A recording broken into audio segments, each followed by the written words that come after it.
Hi. I don't usually post stuff like this, but I need to get it off my chest. My name's Ben, and I run a small bank in a little town most people have probably never heard of. Community First Bank, CFB, we call it. It's not flashy, but it's the heart of our community. That's what I wanted it to be when I started it, anyway. But let me back up, because this story didn't begin with a dream of banking. It started with my mom. She wasn't a bad person, but she was lost. Addiction is a nasty thing. It stole her from me, little by little, when I was just a kid. Growing up, there wasn't much stability. Some days, dinner was whatever I could scrape together. I was the kid with holes in his shoes and second-hand everything. Then there was my dad. He wasn't perfect, but he was solid. He worked long hours at a warehouse, and when he came home, he made it clear that being honest and kind mattered more than anything. "Your word is your bond, Benny," he'd say. That's one thing I've carried with me through everything. I spent my childhood watching my mom fight her demons and my dad fight to keep us afloat. By the time I was a teenager, I promised myself I'd build something better, not just for me, but for people like us. Folks who need someone to believe in them when everything else is stacked against them. I got into banking because, weirdly, I believed it was a way to help people. My professors in college laughed at me when I said that. They thought I was naive, but I stuck to my guns. After a stint working for big banks, I realized they didn't care about people like my parents. They cared about profits. That's when I decided I'd start my own thing. CFB opened its doors 10 years ago. We've given loans to farmers, small business owners, and families trying to buy their first homes. I know every customer by name, and when someone's late on a payment, I don't send a threatening letter. I call them, ask what's going on, and we figure it out. Some people say I'm too soft, but I've seen too many lives destroyed by greed to be anything else. Life was good for a while. I had Elizabeth, my wife, by my side. She was my rock, my best friend, the reason I could dream as big as I did. But then cancer took her. It happened so fast, I didn't even have time to process it. One day, we were planning vacations and talking about what color to paint the living room. The next, she was gone. Before she passed, Elizabeth made me promise two things: keep helping people through the bank, and don't let her be the reason I close myself off to love forever. I've done okay with the first part, but the second? That's harder. Anyway, that's the start of it. I'll write more later if folks are interested. Life's been a roller coaster, and there's a lot more to the story, especially about how I ended up here, posting this in the first place. Running Community First Bank was like tending a garden. You had to nurture it, weather the storms, and trust that the work you put in would eventually bear fruit. And for a while, it did. People in town started to see me as someone they could count on. I wasn't just the bank guy. I was the guy who'd sit down and listen, who'd give you an extra month to pay your loan if times were tight. But there was a cost to being that guy. I buried myself in work after Elizabeth passed. It was easier than sitting in the quiet of my empty house. Every corner of it reminded me of her laugh in the kitchen, her hum when she watered the plants. Work became my way of avoiding all that, and for a long time, I thought I was managing just fine. Then came the awards banquet. It was one of those big fancy events where everyone pats themselves on the back for how great they're doing. I got nominated for some Small Business Leader of the Year award, which felt surreal because I didn't think of myself that way. Honestly, I didn't even want to go. But my staff insisted. "You deserve this, Ben," they said. "Elizabeth would want you to be recognized." So, I dusted off my suit and went. The room was packed with people who looked like they belonged there, polished, confident, and completely at ease. I spent most of the night clenching a glass of water like a lifeline. They finally called my name, and I went up to give a speech. I don't remember much of what I said, just that I was sweating bullets and praying I wouldn't trip over my own feet. But then, as I was wrapping up, something happened. It felt like the walls were closing in. My chest tightened, my hands started shaking, and before I knew it, I couldn't breathe. I think I mumbled an apology before bolting off stage. Next thing I knew, I was sitting in the banquet hall's bathroom, trying not to hyperventilate. I didn't realize it then, but I was having a panic attack. The first one I'd ever experienced, and it hit like a freight train. Someone from the event staff found me and called an ambulance. I begged them not to. I didn't want anyone to know, didn't want to seem weak. But by then, word had already spread, and when I got to the hospital, they admitted me for observation. That's where I met Nurse Gina Esposito. She was kind, straightforward, and didn't let me get away with brushing things off. "You're not fine, Mr. Mason," she said, hands on her hips like she meant business. "You've been carrying a lot on your shoulders, and it's time to deal with it." I wanted to argue, but she wasn't wrong. She convinced me to stay for a few days, not just to recover but to start unpacking what had been buried under years of grief and stress. That hospital stay turned out to be the first step in confronting the parts of myself I'd been avoiding. Gina didn't just patch me up and send me on my way. She made me think about Elizabeth, about my purpose, and about why I'd let myself get so isolated. I didn't have all the answers then, but I knew I couldn't keep running from the questions. The road to figuring it all out? That was just beginning. Getting discharged from the hospital should have felt like a relief, but instead, I felt raw, like an exposed nerve. Nurse Gina had asked me some hard questions during my stay, questions I couldn't shake, even after I was back home. I didn't know how to explain what had happened to people. My staff noticed something was off the moment I walked into the bank that Monday morning. "You okay, Mr. Mason?" Amy, my teller, asked. I gave her my usual smile and said I was fine, but I wasn't. I could see it in their eyes. They didn't believe me. For weeks after, every little thing felt heavier. A customer came in late on their mortgage payment, and instead of offering my usual patience, I snapped at them. "I can't keep giving extensions like this," I said, harsher than I'd ever been. The look on their face, that mix of hurt and disappointment, stayed with me long after they left. That night, I sat in Elizabeth's favorite chair by the window and tried to think about what she'd say if she were here. Elizabeth had this way of cutting through my self-pity. "Ben, it's okay to have bad days," she'd always tell me. "But don't let them turn into bad weeks, bad months, or bad years." I didn't want to let her down, but I didn't know how to pull myself out of the hole I was in. It was Gina's voice I heard next. She'd given me a number for a therapist before I left the hospital. "You should call her," she'd said. "Talking helps." I stared at the card for a long time before finally dialing. A woman named Dr. Lane answered, and we set up a session for the following week. I didn't think much of it at the time. I was just going through the motions, trying to stop feeling like I was falling apart. When the day of the appointment came, I almost didn't go. The idea of sitting in a stranger's office and spilling my guts sounded unbearable. But I forced myself to show up, and I'm glad I did. Dr. Lane was patient, kind, and most importantly, she didn't rush me. We talked about the panic attack, about Elizabeth, and about the overwhelming pressure I'd been feeling at the bank. "It sounds like you've spent so much time taking care of others that you've forgotten to take care of yourself," she said. That hit me harder than I expected because it was true. I'd poured everything I had into the community, into the people around me, but somewhere along the way, I'd stopped believing I deserved any of that care in return. Leaving that session, I felt like I'd taken the first breath of fresh air in months. It wasn't a cure-all. I still had a long way to go, but it gave me hope. I wasn't as alone in this as I'd thought. Back at the bank, I started making changes. I let my staff take on more responsibility instead of trying to do everything myself. I cut back my hours and started taking walks in the park on my lunch breaks. It wasn't much, but it was a start. Then, a month later, something unexpected happened. Gina, the nurse from the hospital, walked into the bank. "Mr. Mason," she said, smiling warmly. "I came to see how you're doing." I didn't know what to say at first. She wasn't just checking in, she was here for a loan. Her younger brother wanted to start a landscaping business, and she needed help co-signing. We sat down, and as she explained the situation, I realized how much I appreciated her honesty and warmth. Before she left, she turned back and said, "By the way, I'm proud of you for calling Dr. Lane. Not everyone takes that step." Her words stayed with me. For the first time in a long while, I felt like I was moving forward, even if it was just an inch at a time. After Gina's visit, I couldn't stop thinking about her. Not in a romantic way, at least, not at first. It was more about how she made me feel. Seen, I guess. She didn't look at me like I was broken or fragile, but like I was someone worth rooting for. It had been a long time since anyone had done that, outside of Elizabeth.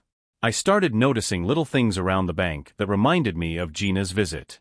The fresh bouquet she left on my desk as a thank you for processing her loan, the way she laughed when I teased her about her brother's messy handwriting on the application. Simple things, but they stuck with me. One day, I decided to call her. Not for anything bank-related, just to check in. "Hey Gina," I said, feeling a little awkward. "I just wanted to see how the landscaping business is going." She laughed. "You mean how my brother's doing? He's stubborn, but it's coming along. I think he's learned more about weeds than he ever wanted to." We ended up talking for almost an hour, about everything from her family to the best coffee spots in town. It felt easy, natural, like catching up with an old friend. By the time we hung up, I realized I'd spent most of the conversation smiling, something I hadn't done much of lately. Over the next few weeks, we kept in touch. She'd call to update me on her brother's progress or just to say hello. I started looking forward to her calls, which made me feel a little guilty. Was this what Elizabeth had meant when she told me to find love again? Or was I just lonely, clinging to the first person who showed me kindness? I wrestled with those thoughts for a while, but eventually, I decided to stop overthinking. Gina wasn't asking for anything from me except friendship, and I wasn't in a rush to label whatever was happening between us. It was nice to have someone to talk to, someone who didn't see me as Mr. Mason, the banker, or Ben, the widower. One afternoon, she invited me to a community garden she volunteered at. "You need to get out of that office for a bit," she said. "Trust me, it'll do you good." When I got there, she was wearing a floppy sun hat and had dirt on her hands, but she looked happier than anyone I'd seen in years. "Welcome to my happy place," she said, handing me a trowel. We spent the next few hours planting vegetables and pulling weeds. At first, I felt out of my element, but Gina made it fun. She cracked jokes, teased me when I couldn't tell a zucchini plant from a weed, and shared stories about her childhood. At one point, she stopped and looked at me seriously. "Ben, do you ever take time for yourself? I mean, really take time?" I shrugged. "Not really. There's always something that needs to get done." She shook her head. "You can't pour from an empty cup. You've got to refill yours once in a while." Her words hit me harder than I expected. Elizabeth had said something similar once, years ago. I didn't answer Gina right away, but I knew she was right. I'd spent so much time giving to others that I'd forgotten how to give to myself. As the sun started setting, Gina and I sat on a bench, watching the golden light wash over the garden. For the first time in years, I felt peaceful. Like maybe, just maybe, I wasn't as lost as I thought. After that day at the garden, something in me shifted. I started making little changes, things I'd been putting off for years. I cleaned out Elizabeth's old art room, something I'd avoided since she passed. I didn't throw anything away, but I organized her paints and brushes, dusted the shelves, and hung up a few of her unfinished canvases. It felt like honoring her, rather than holding on to the sadness of losing her. I also started spending more time outside the bank. Not just at the garden with Gina, but around town. I'd grab coffee at the diner, help out at local events, and talk to people instead of just rushing past them. It was like I was remembering what it meant to be part of a community again, not just the guy running its bank. But as things got better, some cracks in my past started to resurface. It happened when I was reviewing a loan application late one night. The name caught my eye, Rick Langley. Rick had been my childhood best friend, but we hadn't spoken in over 20 years. Growing up, Rick was the only person who knew what my life at home was really like. He saw my mom at her worst and never judged me for it. We were inseparable back then, but when his family moved away during high school, we lost touch. The last I'd heard, he'd moved back to town a few years ago to start a construction business. Seeing his name stirred up a lot of feelings. Nostalgia, sure, but also guilt. I'd never reached out to him after Elizabeth passed, even though I knew he was back. Part of me didn't know how. I stared at the application for a long time before finally picking up the phone. "Rick? It's Ben Mason." There was a pause on the other end, then a laugh. "No way. Benny Mason, the math genius. How the hell are you?" We ended up talking for 2 hours. Rick told me about his business, how he'd gotten married and had 3 kids. I told him about the bank, about Elizabeth, about everything. It was like no time had passed, and by the end of the call, we'd made plans to catch up in person. When we met for lunch a few days later, Rick brought his youngest daughter, Abby. She was about 6 and had her dad's mischievous smile. "Daddy says you're really smart," she said, grinning up at me. "Don't believe everything your dad says," I joked, and she giggled. Talking to Rick felt like coming home in a way I hadn't expected. We reminisced about our childhood, but we also talked about the present, about what it meant to build something meaningful and still feel like something was missing. At one point, Rick said, "You've always been the guy people look up to, Ben. But who do you lean on when things get tough?" That question stuck with me. I'd spent so much time being the person others depended on that I hadn't allowed myself to depend on anyone. Even now, with Gina and Rick back in my life, I was still holding parts of myself back, afraid to let anyone in completely. As I drove home that night, I thought about Elizabeth's second promise, that I'd let myself find love again. I wasn't sure if I was ready, but I knew I couldn't keep running from the possibility. After reconnecting with Rick, I felt like I was piecing together parts of myself that I'd locked away for years. Between Gina's unwavering kindness and Rick's easy familiarity, I was slowly starting to feel like myself again. But feeling better didn't mean I had it all figured out. One morning, I got a call from Gina. "Ben, you free this weekend?" she asked, her tone light but insistent. "Depends," I said cautiously. "What are you roping me into?" She laughed. "Nothing crazy. There's a fundraiser at the community center. They're hosting a dinner for local businesses, and I thought you might like to join me." I hesitated. Social events still made me anxious after the awards banquet debacle. "I don't know, Gina. Those things aren't really my scene." "Come on," she pressed. "It's not about the event. It's about showing your face, connecting with people. You're always preaching about community, right? Time to practice what you preach." She had a point, and before I could talk myself out of it, I agreed. That Saturday, I found myself standing outside the community center, feeling overdressed in my blazer. Gina was waiting for me near the entrance, wearing a simple navy dress that somehow made her look both elegant and approachable. "You clean up well," she teased as I walked up. "Ready to charm the crowd?" "Ready to survive it," I muttered, earning a laugh from her. The dinner was nicer than I expected, small, intimate, with plenty of familiar faces. Gina stuck by my side, introducing me to people I didn't know and filling the awkward silences when I struggled to make small talk. At one point, the conversation turned to the bank. A local baker, an older woman named Martha, spoke up. "Ben, I've been meaning to tell you, I don't think I'd still have my bakery if it weren't for you. That loan you approved last year saved me." I was taken aback.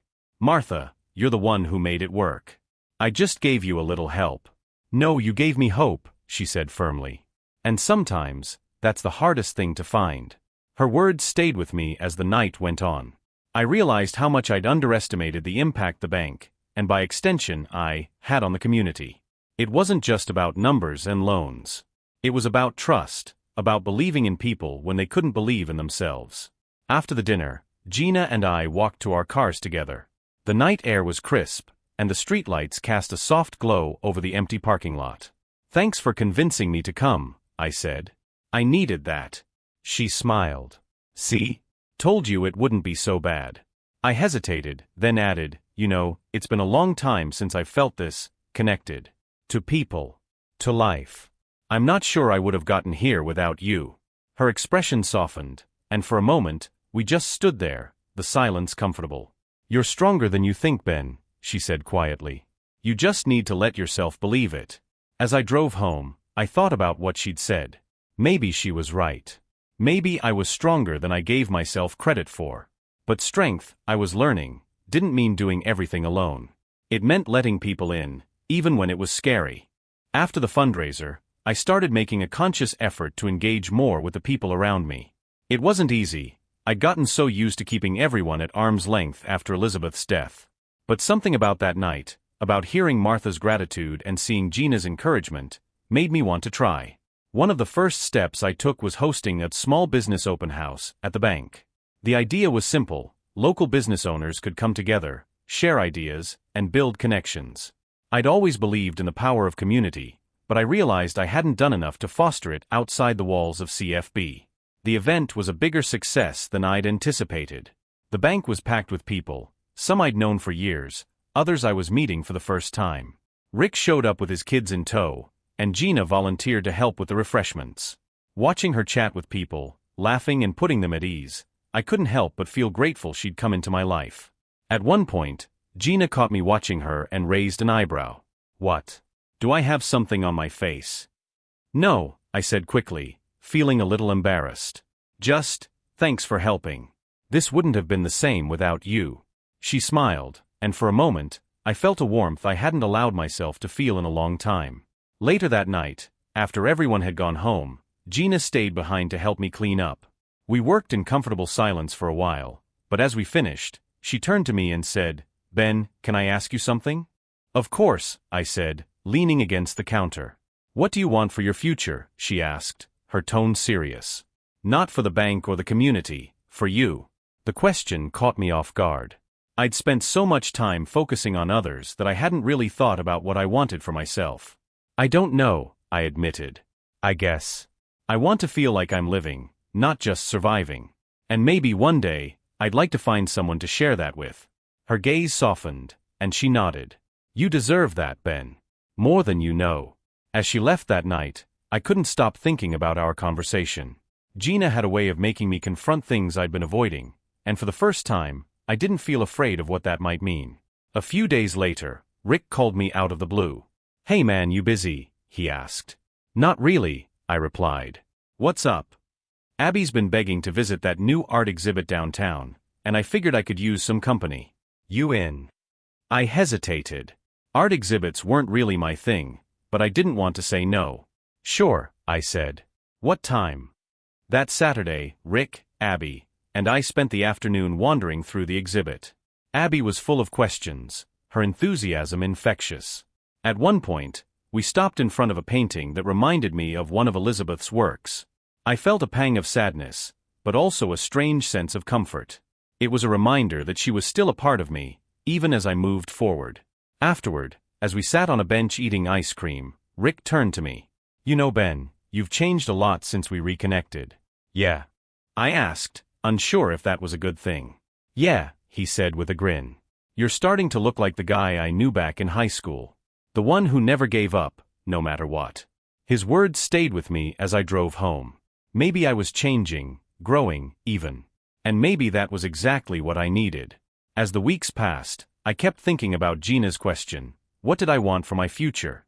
It wasn't a question I could answer overnight, but it lingered in the back of my mind, pushing me to be more intentional about my choices. One evening, I was sorting through old boxes in the attic.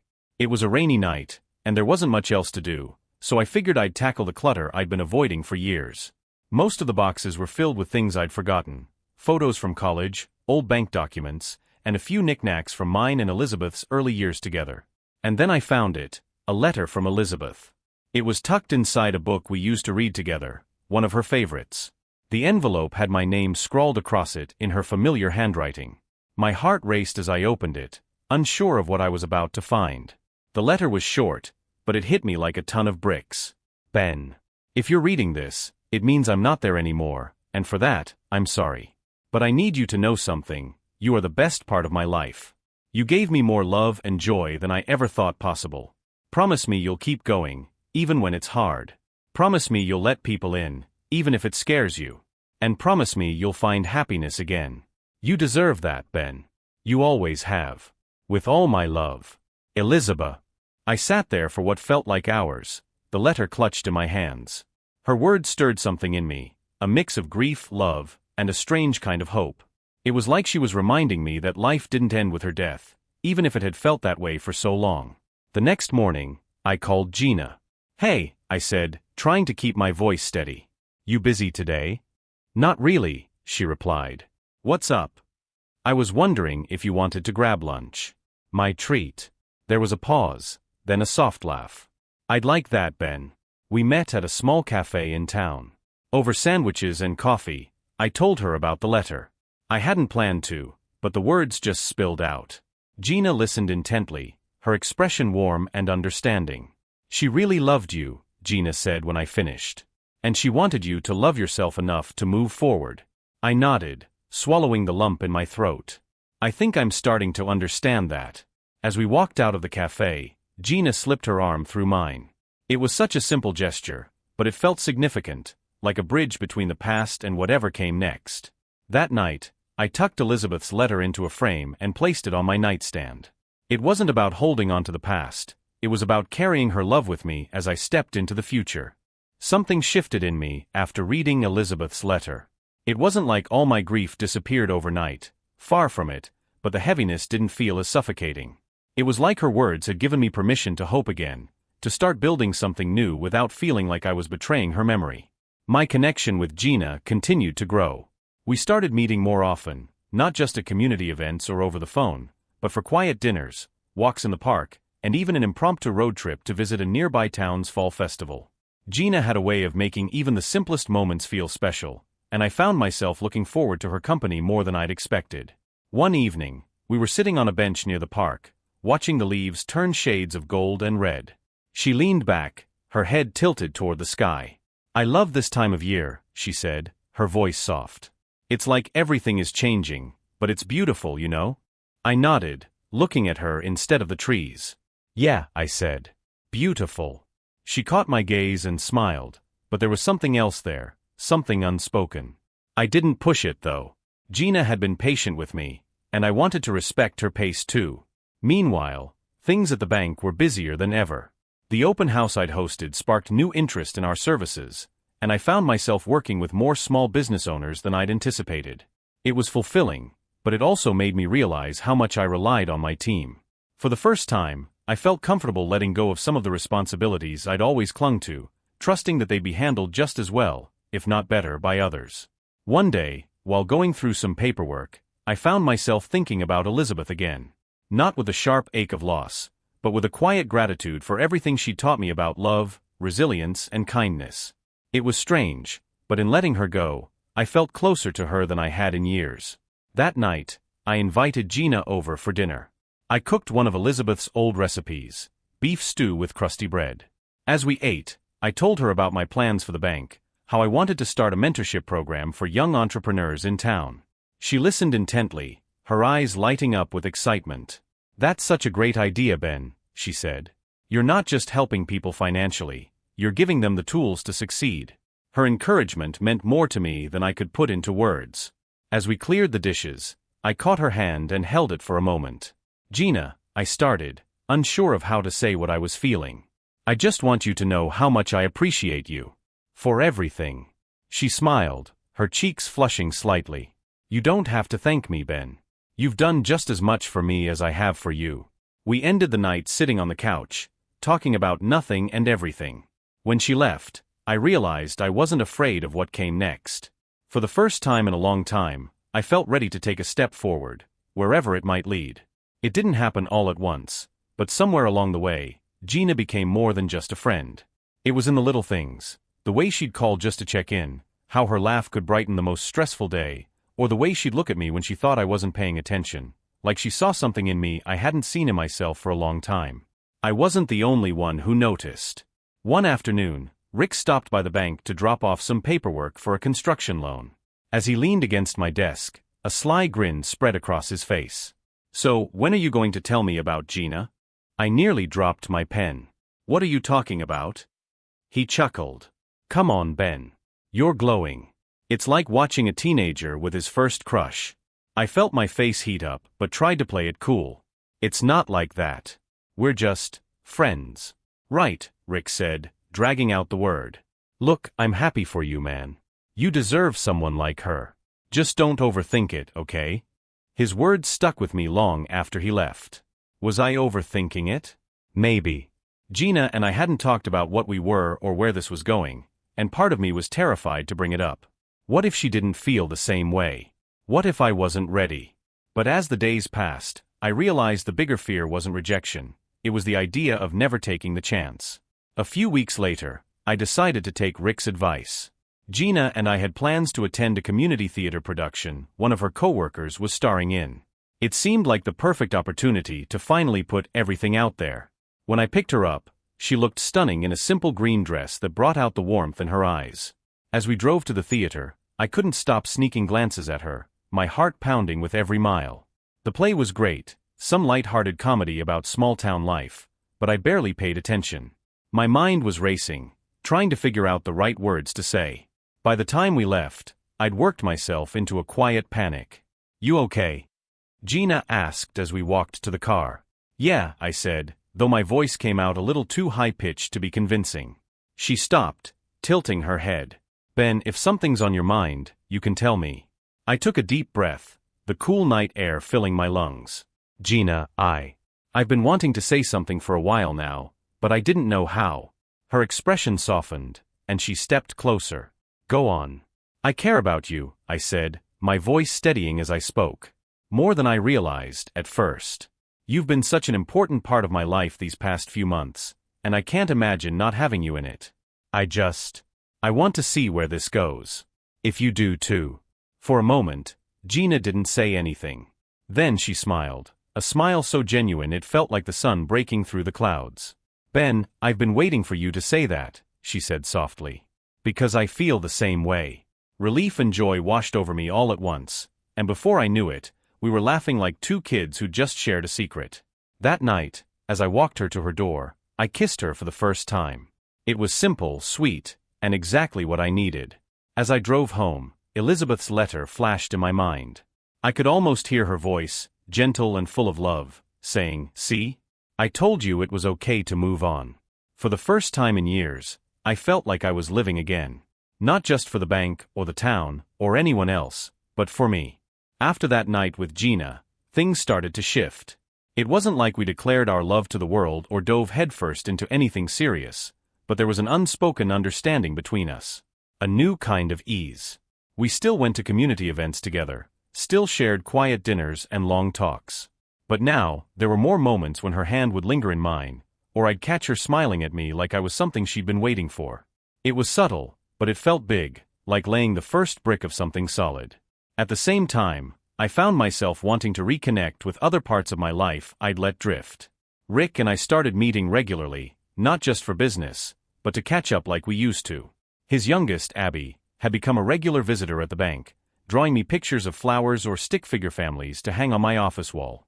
"She says you're her cool uncle," Rick joked one day. "Be careful, she might start expecting ice cream every time she sees you." I laughed, but it meant a lot. It reminded me of the family Elizabeth and I had once dreamed of having. And though it wasn't the same, it felt like a piece of that dream had found its way back to me. At the bank, things were busier than ever. Word about our mentorship program had spread, and I found myself working with a group of young entrepreneurs who were full of ideas and energy. It was inspiring, but it also made me realize how much the community had grown to rely on the bank, and on me. One day, during a particularly hectic afternoon, Gina stopped by with coffee. "Thought you could use a break," she said, setting the cup on my desk. "You're a lifesaver," I said, leaning back in my chair. "It's been non-stop around here." She sat down across from me, her expression thoughtful. "Ben, have you ever thought about bringing someone on to help with the bigger picture stuff? Like a partner or co-director?" I frowned. "I don't know. This place has always been my responsibility. It's hard to imagine handing over any of that." "Maybe," she said, leaning forward. "But you've built something amazing here. And if you want it to keep growing, you'll need to let others help carry the load. It doesn't mean you're letting go, it means you're making room for more." Her words stuck with me. That night, I sat in my living room, staring at the framed letter from Elizabeth. "Promise me you'll keep going, even when it's hard," she'd written. Maybe part of keeping that promise meant letting go of the idea that I had to do it all on my own. A few days later, I called a staff meeting and announced that I was creating a new leadership role at the bank. "I want this place to continue thriving," I told them. "And I need your help to make that happen." The response was overwhelmingly positive. Amy, who'd been with the bank since day one, practically beamed when I asked if she'd consider stepping into the new role. "I won't let you down, Mr. Mason," she said, and I believed her. With some of the pressure lifted, I found myself with more time and energy for the things that mattered most. I spent more afternoons with Rick's kids, more evenings walking with Gina, and more mornings savoring the quiet moments before the world woke up. Life wasn't perfect. It was still messy, unpredictable, and full of challenges. But for the first time in a long time, it felt like mine again. And that was enough. Just as life was settling into this new rhythm, something I hadn't anticipated cropped up, an email from my estranged brother Peter. We hadn't spoken in years, not since a falling out after our dad passed. The email was short, just a few lines asking if we could talk. I stared at it for a while, unsure how to respond. Peter had been my closest family after Dad, but our relationship had been rocky. After Elizabeth's death, I'd shut him out completely. His attempts to reach out back then had gone unanswered, and now, here he was again. I decided to meet him. Gina encouraged it. "If nothing else," she said, you'll get closure. We met at a small diner outside of town. Peter looked older, more tired than I remembered. We exchanged awkward pleasantries before diving into the hard stuff. He apologized for how things had ended between us, for not trying harder when I pushed him away. I wasn't ready to let anyone in back then, I admitted. That wasn't on you. We talked for hours, about Dad, about our childhood, about the ways we'd both changed. By the end of it, I felt lighter, like I'd finally laid down a weight I didn't realize I was carrying. As I drove home, I thought about how much I'd let loss define me over the years. Maybe it was time to start focusing on what I could rebuild, not what I'd lost. After reconnecting with Peter, I felt like I was starting to mend parts of myself I'd ignored for too long. But just as I was settling into this sense of progress, life threw me another curveball. Gina got an offer to transfer to a hospital in a bigger city. She told me over dinner one night. "It's a great opportunity," she said, her voice hesitant. "But I don't know if I want to leave everything here." I tried to keep my expression neutral, but my chest tightened. The idea of her leaving shook me more than I wanted to admit. "What's holding you back?" I asked, though I had a pretty good idea. "You," she said simply, her eyes meeting mine. "This town, the life I've started to build here with you. But I don't want to pressure you, Ben. I need to know where we're headed." Her honesty floored me. I'd been so careful not to rush things, but now I realized that waiting too long could mean losing her. "I don't want you to leave," I said finally. "I care about you, Gina. More than I've cared about anyone since Elizabeth. And if you're willing to stay, I'm ready to figure out what comes next, together." The relief on her face was immediate. She reached across the table, taking my hand in hers. That's all I needed to hear. It wasn't a grand declaration, but it was real. It felt like the first step toward something I hadn't let myself believe was possible again: love. After that dinner with Gina, everything felt clearer. I had spent so long guarding my heart, afraid to let anyone in after losing Elizabeth, that I hadn't realized how much I was holding myself back. Gina's patience and honesty were exactly what I needed to take the leap. We started spending more time together, not just casually, but intentionally. I introduced her to Rick and his kids, and she fit in seamlessly. Abby, of course, adored her. "Is Gina your girlfriend?" she asked one day, her wide-eyed innocence catching me off guard. Before I could stammer out a response, Gina smiled and said, "What do you think?" Abby nodded emphatically. "She's perfect," she declared, running off to draw another picture for her growing collection. Later that evening, Gina and I talked about what it meant to move forward together. "I know you'll always love Elizabeth," she said softly. "And I'm not here to replace her. I just want to be part of the life you're building now." Her words struck a chord. Elizabeth had been such a defining part of my life, but Gina was helping me see that loving her didn't mean I couldn't love again. It was a different kind of love, one rooted in healing, growth, and the future we were starting to imagine together. At the bank, things were busier than ever. Amy had stepped into her new leadership role with confidence, giving me more freedom to focus on broader goals. The mentorship program was thriving, and I'd even started thinking about expanding CFB to neighboring towns. Gina was my sounding board through all of it, offering practical advice and unwavering support. One evening, as we were cleaning up after dinner, I brought up an idea I'd been mulling over. "I've been thinking about starting a scholarship fund," I said, "for kids in town who want to go to college but can't afford it." Gina lit up. "Ben, that's an incredible idea. You could change so many lives." "I want it to be named after Elizabeth," I added, my voice quieter. She always believed in education and giving people a chance. Gina's expression softened, and she reached for my hand. "She'd be so proud of you." "I am too." Her support gave me the push I needed to move forward with the idea. Within weeks, the Elizabeth Mason Scholarship Fund was officially established. The first recipient was a high school senior named Mia, who dreamed of becoming a teacher. At the announcement ceremony, Mia's parents came up to me, tears in their eyes, and thanked me for giving their daughter a future. It was one of the most fulfilling moments of my life. As I stood there, watching Mia's family celebrate, I felt a profound sense of peace. Elizabeth's legacy was alive, not just in the scholarship fund but in the life I was rebuilding with Gina. That night, as Gina and I sat on my porch, watching the stars, she rested her head on my shoulder. "Do you ever think about what Elizabeth would say about all this?" she asked. "All the time," I admitted. "And I think she'd tell me I'm finally keeping my promise, to her and to myself. Gina didn't say anything, just laced her fingers through mine. And for the first time in years, I felt whole. A year after that first conversation with Gina at the hospital, my life felt unrecognizable in the best way. The bank was thriving, the Elizabeth Mason Scholarship Fund had already helped 2 more students start college, and for the first time, I wasn't just surviving, I was living. One crisp autumn morning, Gina and I took a walk through the park where we'd spent so much time together in the early days of our relationship. The leaves crunched under our feet, and the air was filled with that distinct smell of fall, earthy and alive. We stopped by a bench overlooking the lake. It was the same spot where Gina had asked me what I wanted for my future months ago. I couldn't help but smile at how much had changed since then. "Penny for your thoughts?" Gina asked, nudging me with her shoulder. "I was just thinking about how far we've come," I said.